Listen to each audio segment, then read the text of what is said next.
PriorityChef was nice enough to send over a review copy so that you could see what's inside of this box. This is the 5-piece mixing bowl set, and here's what you get. All of them have measuring lines inside of the bowls, which is pretty cool. That's the smallest one. Here's what it looks like in the largest one, which goes all the way up to 4.5 liters, or just right at 5 quarts. Pretty cool. The lids themselves, they are a push-on.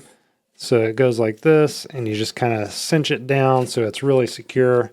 Nothing's coming out of those. I mean, that's on there quite tightly for that silicone lid.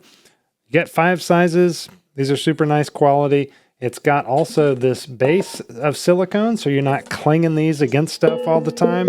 Instead of a clang, you just got that kind of a gong sound, which we like the gong instead of the clang, right? So it's a little bit easier on the ears when you're just stacking stuff up and moving this around on the countertops. I wish I'd had these during Christmas, during all our Christmas cooking. Pretty cool situation. I'm pleased with these and looking forward to mixing with them.